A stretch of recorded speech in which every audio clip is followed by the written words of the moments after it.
is Kenda from OWLS, and I just wanted to take a few minutes to introduce our new unit, the Masque of the Red Death with Symbolism, that's now available. Aside from having this really great cover, which I think is intriguing and it'll get your students interested in reading the story, this resource begins with a little note to teachers that we call Pearls of Wisdom. It gives you ideas about how to pair the text and some different ways. And even though this text pairs very well with other Edgar Allan Poe short stories like The Telltale Heart, what we really tried to do was explore ways to connect literature with nonfiction and informational text. So the theme for this unit is empathy and indifference.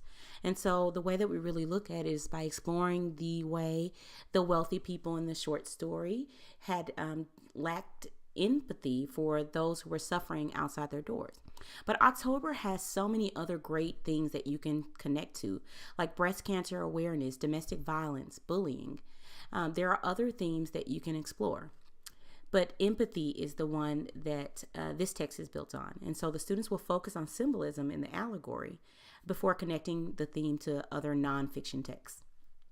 This resource includes teaching tips and tricks, such as these, that are there for your to help you maximize this resource. There are ideas about how to incorporate vocabulary, ways to get struggling readers to read a little bit better, as well as ways to differentiate for students who are advanced. This unit is perfect for students who may be preparing to take the ACT or pre-ACT. Because there are so many different types of text that they're going to read. In fact, there's one from each one: literary, humanities, history, and science. There's also, I should mention, because we love teachers, there is a free PowerPoint that goes with this lesson and is included as far as part of the pages, as well as the instructional video, which you're listening to right now. There's writing and speaking activities that help you maximize. There are Common Core connections. These are just the standards that come out the most clearly, but we always recommend that you incorporate different reading activities that you may have taught and continue to use them even in new resources. We tried to save our teachers time, so this is intended to be a completely done unit, and it includes formative assessments in vocabulary, reading, and writing that are built into each lesson. I want to stop here and I want to look at the vocabulary. One of the activities that the students do is this activity where it encourages critical thinking, even about vocabulary. The students basically look at the pictures and make observations. They try to find ways that the pictures are connected before making inferences about what the pictures mean.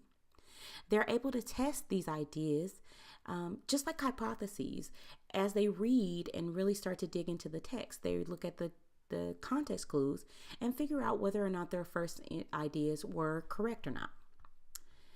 We have different reading activities which come with close reading guides that allow the students to work independently or as a group, and even without teacher direct instruction. You'll see that this activity, for example, has an alternative version, which is for reading support. These are for your struggling learners or your ESL students who are going to need a little bit of additional help. And that comes in a picture in the form of these pictures and a couple of different words where we've substituted some of the more difficult language. And this allows these students to participate and actually serve as a resource for other students, which gets them engaged and motivated in the learning process. There are reading and instructional guides for each one, but after the students are done reading in literature and in the humanities, they're going to go on and they're going to read a scientific study that is connected to this idea of wealth. And what this allows them to do is to prepare for assessments like the ACT, where they're going to actually be able to break down a study. They're going to read it, summarize it, present it, and also evaluate it. These are all things that they're going to need to be really good at in order to do well on standardized tests, as well as giving them a scaffolded way to deal with scientific text, which is traditionally very difficult for students.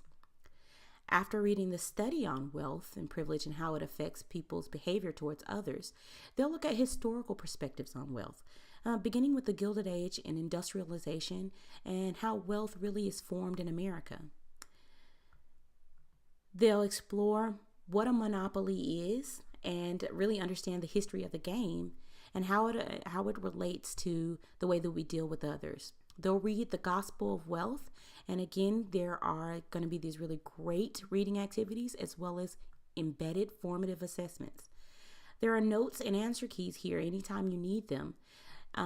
But there are also opportunities for students to answer open-ended questions so that you can explore their thoughts about different things. Finally, here you'll find our social media, and these should be links when you purchase this resource.